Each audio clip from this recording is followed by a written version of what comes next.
అందరికీ నమస్కారం. మీరు వినబోతున్న కథ సమీక్ష 30వ భాగం.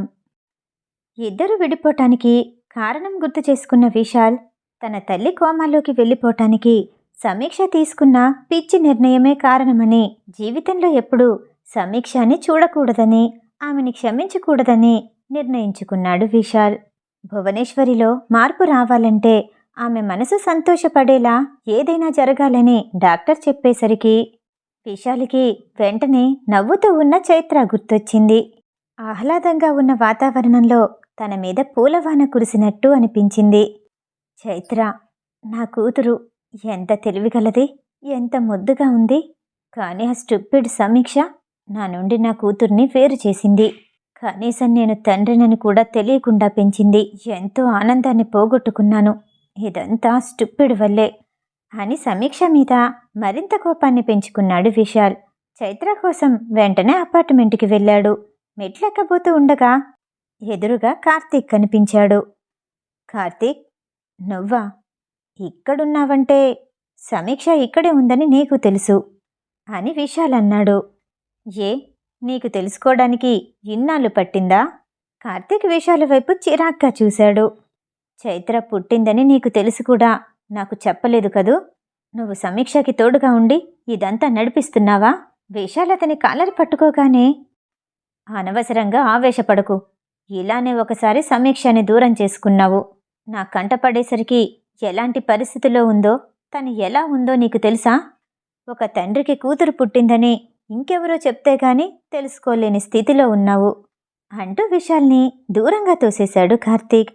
విశాల్ ఆవేశంగా అతని మీదకొచ్చి వేలు చూపిస్తూ, ఒకప్పుడు నాకెంతో సహాయం చేశావు కాబట్టి నీ మీద అభిమానం ఉంది, దాన్ని పోగొట్టుకోకు అని బెదిరించాడు. ఆ అభిమానాన్ని నేను కాపాడుకోవాల్సిన అవసరం లేదు. భార్య ఎలా ఉందో తెలుసుకోవడానికి కూడా నీకు మనసు రాలేదంటే నీకు లాంటి వాడికి సహాయం చేసినా అది తప్పు చేసినట్టే అని కార్తీక్ ఆవేశంగా అన్నాడు. నాకు మా అమ్మంటే ప్రాణం. నిజానికి మా అమ్మ నాకంటే ఎక్కువగా సమీక్షనే ఇష్టపడింది. కానీ ఒక పనికి రాని పిచ్చి అనుమానం వల్ల మా అమ్మకి ఇలాంటి గతి పట్టింది. తన తల్లి మొహాన్ని గుర్తు చేసుకుంటూ మరింత కోపంగా అన్నాడు విశాల్. ఎప్పుడైనా ఒకసారి ఆలోచించావా? మీ అమ్మగారికి అలా అయిందని సమీక్షకి తెలుసుండకపోవచ్చు. తెలుసుంటే వచ్చేదేమో అని కార్తీక్ అనటంతో విశాల్ అతని వైపు కోపంగా చూసి, అందుకు కారణమే తనైనప్పుడు తెలియకుండానే ఉంటుందా? జాన్వీతో పాటు అమ్మ కూడా ఉంది. జాన్వీ ప్రాణాలు తీయాలనుకున్నప్పుడు ఆమెతో పాటు ఉన్న అమ్మకి ఏమై ఉంటుందో తెలుసుకోకుండానే ఉండుంటుందా? ఇంకా తెలీదు అనుకోవటం నీ వెర్రితనం. అయినా అందరి ముందు బాగా నటిస్తుంది. ఇంకా నమ్మకుండా ఏం చేస్తావులే అని విశాల్ వెటకారంగా నవ్వాడు. ఇప్పుడిక్కడికి ఎందుకొచ్చావు అని కార్తీక్ అడగగానే, నా కూతుర్ని తీసుకెళ్లటానికి. చైత్రతో మాట్లాడిస్తే అమ్మలో ఏదైనా మార్పు రావచ్చు, అందుకే తీసుకెళ్లటానికి వచ్చాను అంటూ మెట్లెక్కబోతూ ఉండగా, తీసుకెళ్తే ఇద్దరినీ తీసుకెళ్ళు. నీకు నీ బిడ్డ అవసరం, కానీ ఆ బిడ్డని కన్నా తల్లి అవసరం లేదా? చైత్ర ఎప్పుడూ తల్లిని విడిచిపెట్టి ఉండలేదు. ఇప్పుడు ఆ ఇద్దరిని విడదీయకు అని కార్తీక్ అనేసరికి విశాల్ ఓ నిమిషం తలదించుకుని మళ్ళీ కార్తీక్ వైపు చూసి, తల్లికి బిడ్డ దూరమైతే ఎలా ఉంటుందో నాకు తెలుసు. ఆ బాధని నేను అనుభవించాను. అలాంటి బాధ నేను నా కూతురికి ఎందుకు ఇవ్వాలనుకుంటాను? ఇద్దరిని తీసుకెళ్తాను. సమీక్షతో నువ్వే మాట్లాడు. విశాల్ చిన్నగా అనేసరికి కార్తీక్ తల ఊపి సమీక్ష అపార్ట్మెంట్లోకి వెళ్ళటానికి లిఫ్టులోకి వెళ్ళాడు. వెనకాలే విశాల్ కూడా నడిచాడు. తలుపు కొడుతున్న శబ్దం వినగానే తలుపు తీసింది అదితి. ఎదురుగా కార్తీక్ విశాల్ కనిపించటంతో కార్తీక్ వైపు అనుమానంగా చూసింది. ఏం పర్వాలేదు అన్నట్టు కళ్ళతోనే సైగ చేశాడు కార్తీక్. ఇద్దరినీ లోపలికి రమ్మన్నట్టు పూర్తిగా తలుపు తీసింది అదితి. సమీక్ష బాధలో ఉందని తెలిసి కార్తీక్ అదితిని సమీక్ష దగ్గరికి పంపించాడు. ఆ రోజు రాత్రంతా సమీక్ష ఏడుస్తూనే ఉంది. ఆ రాత్రి తనకి తోడుగా ఉన్న అదితితో తన బాధని పంచుకోవాలి అనుకుంది. సమీక్ష గతాన్ని విన్న ఆమెకి దుఃఖం ఆగలేదు. విశాల్ మీద కోపం వచ్చింది. సమీక్ష తలుచుకుంటూ ఏడ్చి ఏడ్చి ఎప్పటికో నిద్రపోయింది. కార్తీక్ విశాల్ లోపలికొచ్చి సోఫాలో కూర్చున్నారు. ఎలా ఉంది సమీక్షకి? కార్తీక్ అడగటంతో రాత్రంతా బాగా ఏడుస్తూనే ఉంది. తెల్లారేటప్పుడు నిద్రపోయింది. అదితి చెప్పింది వినగానే కార్తీక్ నిట్టూర్చాడు. విశాల్, ఇంకా నటించటం మానలేదా? మనసులో ఎంతో పెట్టుకుని ఎదురుగా నటిస్తుంది. అయినా ఒకసారి ఎదుటి మనిషిని నమ్మించటం అలవాటయ్యాక అందులో అనుభవం పెరుగుతుందే కాని ఇంకా తగ్గుతుందా అని అనుకున్నాడు. చైత్ర అప్పుడు నిద్రలగటంతో చిన్ని టెడ్డీబేర్ బొమ్మని కౌగిలించుకొని కళ్ళు నలుముకుంటూ అప్పుడే బయటకొచ్చింది. ముద్దుగా ఉన్న తన కూతుర్ని చూడగానే విశాల మనసు ఒక తీపి సముద్రంలా మారిపోయింది. చైత్రని గట్టిగా హత్తుకొని తన మొహం నిండా ముద్దులతో నింపెయ్యాలని అతని తండ్రి మనసు ఆరాటపడుతోంది. చైత్ర చిన్నగా అడుగులు వేస్తూ కార్తీక్ దగ్గరికి రాగానే అతని ఎత్తుకుని బుగ్గ మీద ముద్దిస్తూ ఒళ్ళో కూర్చోపెట్టుకుని, నా చైతల్లికి చాలా ప్రైజెస్ వచ్చాయి. బాగా అలసిపోయావు. అప్పుడే ఎందుకు లెగిశావు? చైత్రని ముద్దు చేస్తూ అడిగాడు కార్తీక్. విశాల్కి అతని మాటలేవి వినపట్టం లేదు. చైత్ర మొహమే కనిపిస్తోంది. ఎప్పుడు తన దగ్గరకొస్తుందా ఎత్తుకోవాలని ఆరాటపడుతూ ఉన్నాడు. అంకుల్, ఈసారి మా స్కూల్లో ఉన్నారు. మా స్కూల్లో కొత్తగా జాయిన్ అయిన సార్ అని చెప్పారు. ఇక్కడెందుకున్నారు? విశాల్ వైపు చూస్తూ ముద్దుగా అడిగింది. హాల్లో మాటలు వినిపిస్తూ ఉండటంతో అప్పుడు నిద్రలేచిన సమీక్ష ఆలోచిస్తూ బయటకొచ్చింది. ఎదురుగా విశాల్ కనిపించేసరికి కంగారుగా సమీక్ష వైపు చూస్తూ తన కాళ్ళ కింద భూమి బద్దలైనట్టు, పారిపోవటానికి మార్గం లేనట్టు, తన జీవితాన్ని తనకిష్టం లేకుండా ఎవరో లాక్కుపోతున్నట్టు భయపడింది సమీక్ష. చైత్ర తల్లిని చూడగానే కార్తీక్ ఒళ్ళో నుండి దిగి అమ్మా అంటూ పరిగెత్తుకుంటూ వెళ్ళింది. అమ్మా, ఆ రోజు చెప్పానా మా స్కూల్లో కొత్త సార్ వచ్చారని? నాకు చాక్లెట్స్ కూడా కొనిచ్చారు. ఆ సార్ ఇతనే అని నవ్వుతూ చెప్పగానే సమీక్ష ఏమీ మాట్లాడకుండా నిశ్శబ్దంగా ఉండిపోయింది. సమీక్షని చూస్తుంటే అతని కళ్ళు కోపంతో ఎర్రబడుతున్నాయి. ఆమె నుండి తన కూతుర్ని బలవంతంగా లాక్కొని వెళ్ళిపోవాలి అనిపించింది. విశాల్ బలవంతంగా తన ఆలోచనని పక్కకి పెట్టి కార్తీక్ వైపు చూశాడు. సమీక్ష, విషయం ఏంటంటే మీ ఇద్దరూ ఇప్పుడు హైదరాబాద్ వెళ్తున్నారు అని కార్తీక్ చెప్పగానే అతని వైపు నిరాశగా ఏదో కోల్పోతున్నట్టు చూసింది సమీక్ష. నువ్విప్పుడు వెళ్తున్నది అతని కోసం కాదు, భువనేశ్వరి మేడం గురించి. చాలా రోజులుగా హాస్పిటల్లోనే ఉంటున్నారు. కోమాలో ఉన్నారు. ట్రీట్మెంట్ జరుగుతోంది సమీక్ష అని కార్తీక్ చెప్పగానే తన ఒంట్లో శక్తి అంతా పోయినట్టు కుప్పకూలిపోయింది సమీక్ష. అదంతా ఎలా జరిగింది? సమీక్ష ఆశ్చర్యంగా అడిగింది. విశాల్ సమీక్షని చూసి మనసులోనే వెక్కిరింపుగా నవ్వుకున్నాడు. ఆమె స్వరూపం పూర్తిగా తెలిసినా సరే ఇంకా నటిస్తుంది అని తనలో తానే తిట్టుకున్నాడు. సమీక్ష తట్టుకోలేని గుండెభారంతో ఏడుస్తూనే ఉంది. సమీక్ష, ఇదంతా నీకు చెప్పలేను.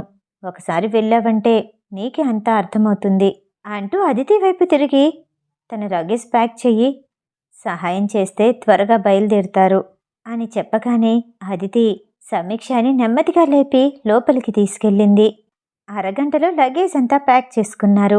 సమీక్ష, చైత్ర విశాల్తో కలిసి బయలుదేరారు. విశాల్ ముందు డ్రైవింగ్ సీట్లో కూర్చున్నాడు. వెనకాల సమీక్ష ఒళ్ళో కూర్చొనుంది చైత్ర. కార్తీక్ వైపు అదితి వైపు చూసి వెళ్ళొస్తామన్నట్టు సమీక్ష తల ఊపింది. చైత్ర కిటికీల నుండి తల బయటికి పెట్టి, ఈ సార్ దగ్గరికి అమ్మ నన్ను ట్యూషన్కి పంపిస్తుందా? నాకు స్కూల్లో చెప్పారు మ్యాథ్స్ టీచర్ అని. కానీ అమ్మ కూడా ఎందుకు వస్తుంది? ఎవరికి వినపడకుండా కార్తీక్ని పిలిచి చెవిలో గుసగుసగా చెప్పింది చైత్ర. అద్దంలో నుండి ఇదంతా చూస్తున్న విశాలికి బాధగా అనిపించింది. ఇలాంటి ఎన్నో ముచ్చట్లకి దూరమయ్యాడు. ఇప్పటికైనా తన కూతుర్ని దగ్గరే ఉంచుకుని అచ్చటా ముచ్చటా తీర్చాలి అనుకున్నాడు. బెంగళూరు నుండి హైదరాబాద్కి కారులో బయలుదేరారు. సమీక్షకి విశాలికి మధ్య ఎలాంటి సంభాషణ లేదు. సమీక్ష చైత్రాని ఒళ్ళో కూర్చోపెట్టుకుని నిద్రపోతుంది. చైత్ర చుట్టూ ఆమె చేతులు ఒక కంచెలా, రక్షణ వలయంలా గట్టిగా పట్టుకొని ఉండటంతో ఎదురుగా ఉన్న కారు అద్దంలో నుండి కనిపిస్తున్న దృశ్యాన్ని ప్రేమగా చూశాడు విశాల్. చాలా సంవత్సరాల తర్వాత సమీక్షని చూస్తున్నాడు. ఆమె మొహంలోని అందం, కళ ఏమాత్రం తగ్గలేదు. కానీ ఎంతో భారాన్ని అనుభవించినట్టు, ఏదో భయాన్ని మోస్తున్నట్టు నిద్రలో కూడా ఆమె కనుబొమ్మలు ముడుచుకుంటూనే ఉన్నాయి. అప్పటికి ఇప్పటికి చాలా బరువు తగ్గింది. అలా చూస్తూ ఉన్న సమీక్షని తన భార్యని, కూతుర్ని దగ్గరికి తీసుకొని హత్తుకోవాలి అనిపించింది. అప్పుడే తల్లి మొహం గుర్తు రాగానే ఆమె చేసిన పనులు గుర్తొచ్చి వెంటనే అతని ప్రేమ కోపంగా మారిపోయింది. పిడికిలి గట్టిగా బిగించి స్టీరింగ్ని గట్టిగా పట్టుకొని కారు వేగాన్ని పెంచుతూ ఆవేశంగా ముందుకు తీసుకెళ్లాడు. ఆదమరిచి నిద్రపోతున్న చైత్ర నెమ్మదిగా కళ్ళు తెరిచి అమ్మా, ఆకలేస్తుంది అని అనగానే సమీక్ష కళ్ళు తెరిచింది. విశాల్ కారు డ్రైవ్ చేస్తూనే చుట్టూ చూశాడు. ఎక్కడా హోటల్ కనిపించలేదు. మొదటిసారిగా కూతురి నోట్లో నుండి ఆకలి అన్న పదం వినపడగానే విశాల్కి ఏదో తెలియని ఆరాటంగా అనిపించింది. హైవే రోడ్డు దాటి ఇంకా 3 కిలోమీటర్లు దాటితే కానీ హోటల్స్ ఏవీ కనిపించవు. బయలుదేరుతున్నామని తెలుసు కదా, తినిపించి తీసుకురావాలని తెలీదా? సమీక్షని మనసులోనే తిట్టుకున్నాడు విశాల్. ఇంతలో సమీక్ష తన హ్యాండ్ బ్యాగ్లో నుండి ఒక బాక్స్ తీసి వాటర్ బాటిల్ కూడా చేతిలో పట్టుకుని కూర్చుంది. అది చూడగానే అర్థమైన విశాల్ కార్ని ఓ పక్కకి ఆపాడు. సమీక్ష చైత్రకి టిఫిన్ తినిపించి మూతి తుడుస్తూ ఉండగా, అమ్మా, నువ్వు తినలేదు కదా, నీకు ఆకలేస్తుంది. చైత్ర మాటలు వినగానే విశాల్కి తన గుండెకి ఏదో గుచ్చుకున్నట్టు అనిపించింది. నేను ఇంట్లో తినేశాను, నాకు ఆకలయ్యట్లేదు అని సమీక్ష చెప్పగానే ఆమె అబద్ధం చెప్తుందని విశాల్కి అర్థమైంది. తన మనసుకి కలిగే భావం కోపమో, బాధో, ప్రేమో తనకే అర్థం కాక కారు డోర్ విసురుగా వేస్తూ డ్రైవింగ్ సీట్లో కూర్చున్నాడు. మధ్యలో కనిపిస్తున్న హోటల్స్ దగ్గర ఆపుతూ అక్కడక్కడ ఆగుతూ 2వ రోజు ఉదయానికి హైదరాబాద్ చేరుకున్నారు. తన తల్లిదండ్రుల్ని చూసి 5 సంవత్సరాలవుతోంది. హైదరాబాద్ చేరుకోగానే ఎన్నో జ్ఞాపకాలు గుర్తుకొస్తూ ఉంటే విశాల్ తిన్నగా తన ఇంటికి తీసుకెళ్లాడు. హైదరాబాద్ వచ్చినప్పుడు భువనేశ్వరి, విశ్వ ఎక్కువగా అదే ఇంట్లో గడిపేవారు. భువనేశ్వరిని హాస్పిటల్లో అడ్మిట్ చేశాక విశ్వ కూడా ఎక్కువగా ఇంట్లో ఉండటం లేదు. హాస్పిటల్కి, ఆఫీస్కి అంటూ తిరుగుతూనే ఉన్నాడు. అప్పుడప్పుడు ఢిల్లీ బ్రాంచ్కి కూడా వెళ్ళొస్తూ ఉంటాడు.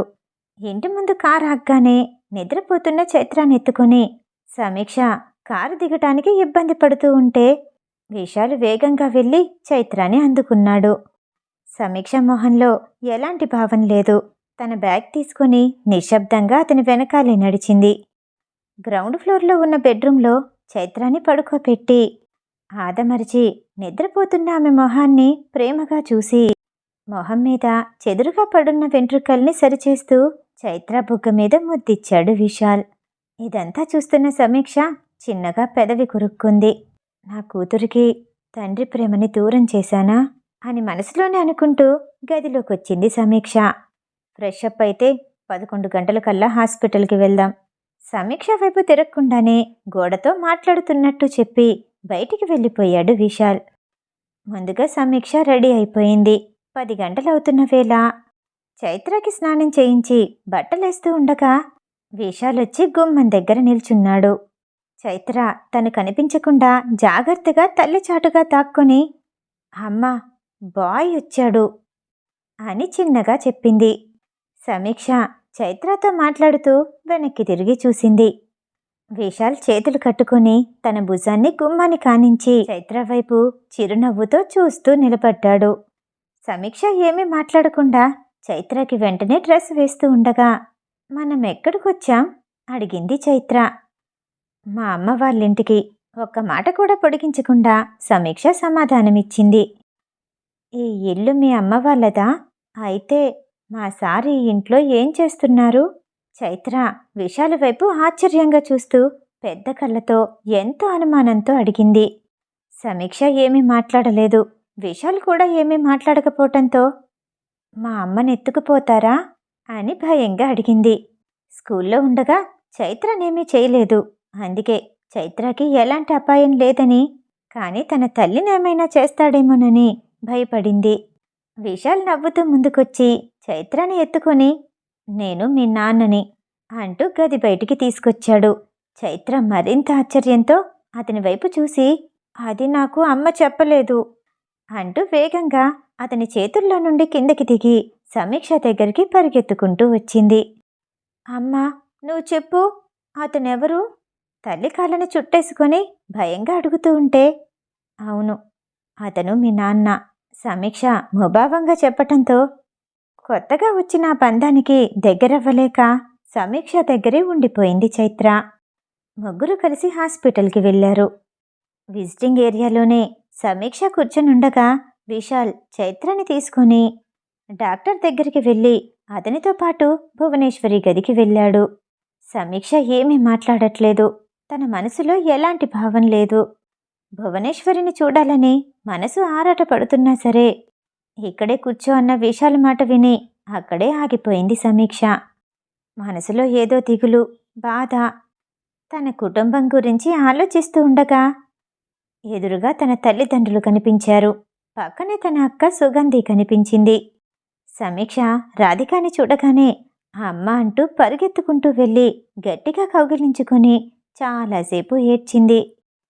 కోపంలో ఎన్నో మాటలంటాము, అవన్నీ గుర్తుపెట్టుకొని మాకిలా దూరమైపోతావా? నువ్వు తప్పు చెయ్యవని మాకు తెలీదా? నేను నిన్నెలా పెంచానో నాకు తెలీదా? ఒక మనిషి ప్రాణాలు తీసేంత శక్తి నీలో లేదు అంటూ ఏడ్చేసింది రాధిక. ఇన్నాళ్ళు ఎక్కడున్నావమ్మా? మీ నాన్నని చూడాలనిపించలేదా అంటూ ప్రకాష్ కన్నీళ్లు పెట్టుకున్నాడు. సమీక్షకి దుఃఖం ఆగటం లేదు, ఏడుస్తూనే ఉంది. దూరంగా ఉండి ఇదంతా గమనిస్తున్న చైత్రకి తన తల్లిని ఎవరో ఏడిపిస్తున్నట్టు అనిపించి భయంగా పరిగెత్తుకుంటూ వచ్చింది. తల్లి దగ్గరికి చేరుకోబోతూ ఉండగా సమీక్షని చెంప మీద ఎవరో గట్టిగా కొట్టారు. ఓ నిమిషం షాక్ అయినా అమ్మాని ఏడుస్తూ చైత్ర పరిగెత్తుకుంటూ వెళ్ళి తల్లి కాళ్ళని చుట్టేసుకుంది. చైత్ర, నా కూతురు. తన్ని చెంప మీద కొట్టి ఏడుస్తున్న సుగంధిని చూస్తూ చెప్పింది సమీక్ష. చైత్రకి ఆ ముగ్గురు ఎందుకు ఏడుస్తున్నారో తెలియలేదు. అందులోనూ సమీక్షని కొట్టి మరీ తనే ఏడుస్తున్న సుగంధి వంక విచిత్రంగా చూసింది చైత్ర. రాధిక చైత్రనెత్తుకుని ఎన్నో ముద్దులు పెడుతూ, ఇన్నాళ్ళు ఈ అమ్మమ్మకి దూరంగా ఉన్నావు, నువ్వు పుట్టావని కూడా తెలియలేదు అని ముద్దులేస్తూ సంతోషపడుతూ గట్టిగా హత్తుకుంది. సుగంధి సమీక్ష కౌగిలించుకొని ఏడుస్తూనే ఉన్నారు. నీకోసం వెతకటానికి ఎంతగా ప్రయత్నించామో తెలుసా? ఎక్కడా దొరకలేదు. నువ్వు కావాలనే దాక్కున్నావు. నీ గురించి మాకు తెలియకుండా ఉండాలని ఎవ్వరితోనూ చెప్పనివ్వలేదు. చెల్లి కన్నీళ్లు తుడుస్తూ ఏడ్చింది సుగంధి. అందరూ కాసేపు మాట్లాడుకున్నారు. విషయాలు కనిపించినా సరే అతని వైపు ఇబ్బందిగా చూశారు. సాయంత్రం వచ్చి ఇంటికి తీసుకెళ్తాను అని రాధిక చెప్పిన తర్వాత ముగ్గురు హాస్పిటల్ నుండి వెళ్ళిపోయారు. విశాల్ చైత్రాని తీసుకుని మళ్ళీ భువనేశ్వరి గదిలోకి వెళ్ళాడు. డాక్టర్ ఆమె పల్స్ రేట్ని గమనిస్తూ అక్కడున్న మెషిన్స్ వైపు చూస్తూ, మాట్లాడు అంటూ విశాల్ వైపు చూశాడు.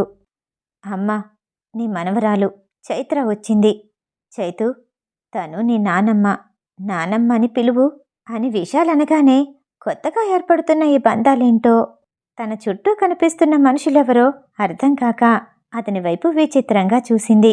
అతని కళ్ళల్లో బాధ కనిపించింది. విశాల్ కళ్ళు కన్నీళ్లతో నిండిపోయి ఉండటంతో నేనేం చెయ్యాలి అని బాధగా అడిగింది చైత్ర. తను మా అమ్మ, నీకు నానమ్మ అవుతుంది. నువ్వు మాట్లాడితే నానమ్మ లెగుస్తుంది. మాట్లాడు. విశాల్ అనేసరికి నాకు మా అమ్మలాగే మీకు అమ్ముందా అంటూ భువనేశ్వరి వైపు తిరిగి, నానమ్మ నువ్వు లెగు, నీకోసం నన్నితను ఇక్కడికి తీసుకొచ్చారు అంటూ ఎన్నో మాటలు మాట్లాడింది. కానీ భువనేశ్వరిలో ఎలాంటి మార్పు కనిపించలేదు. విశాల్ నిరాశగా డాక్టర్ వైపు చూసేసరికి, ఇప్పుడే కదా, 2 రోజులు ప్రయత్నిద్దాం. నువ్వేం భయపడకు, ప్రయత్నిస్తూ ఉంటే మార్పు కనిపిస్తుంది అని చెప్తూ ఉండగా వెనకాల నుండి అమ్మా అంటూ సమీక్ష గొంతు వినిపించింది. సమీక్ష ఆ గదిలోకి రాగానే విశాల్ కోపంగా లెగిసి, నువ్వు ఈ గదిలోకి ఎందుకు వచ్చావు? అసలు నీ వల్లే మా అమ్మకి ఇలా అయింది. ఈ గదిలో నుండి వెళ్ళిపో అని గట్టిగా అరిచాడు. అదేమి పట్టించుకొని సమీక్ష, అమ్మా మీకిలా అయ్యిందని నాకు తెలీదు అని కన్నీళ్లు పెట్టుకుంటూ ముందుకొచ్చింది. సమీక్ష చేతిని పట్టుకొని విశాల్ వెనక్కి లాగుతూ ఆమెని గదిలో నుండి బయటికి పంపించేయాలి అనుకున్నాడు. Stop it Vishal, pulse rate మారుతోంది డాక్టర్ అనటంతో విశాల్ ఆశ్చర్యపోయి ఆ మెషిన్స్ వైపు చూస్తూ ఉండిపోయాడు.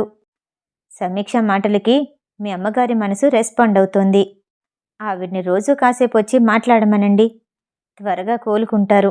మీరు అతిగా ఆవేశపడటం మంచిది కాదు. డాక్టర్ చెప్పి ఆ గదిలో నుండి బయటికి రాగానే విశాల్ ఆశ్చర్యపోతూ అతని వెనకాలే వెళ్ళాడు. అదేంటి డాక్టర్, మా అమ్మ నా మాటకి రెస్పాండ్ అవ్వట్లేదు, చైత్రకి రెస్పాండ్ అవ్వలేదు, అలాంటిది తనిలా అవ్వటానికి కారణమైన వాళ్ళని ఇంకా అభిమానిస్తుందా అని విశాల్ అనగానే, విశాల్, ఆవిడలా అవ్వటానికి కారణమెవరో నాకు తెలీదు, కానీ ఆ అమ్మాయితో మాట్లాడాలని భువనేశ్వరి గారు ఆరాటపడుతున్నారు. ఆవిడికి నచ్చిన వాళ్ళు వచ్చినప్పుడు మనసు అలానే ప్రతిస్పందిస్తుంది. నేను చెప్పినట్టు చెయ్యండి. ఉదయం కానీ రాత్రి కానీ 2-3 గంటలు ఆవిడతో గడుపుతూ ఉంటే ఎంతో త్వరగా మార్పు రావచ్చు. డాక్టర్ చెప్పి వెళ్ళిపోవటంతో విశాల్ ఆలోచిస్తూ ఉండిపోయాడు. మిగతా కథ తరువాయి భాగంలో. ఈ కథ వింటం మీకు నచ్చినట్టయితే లైక్ చేసి సబ్స్క్రైబ్ చేయండి. మళ్ళీ రేపు కలుద్దాం. నమస్తే.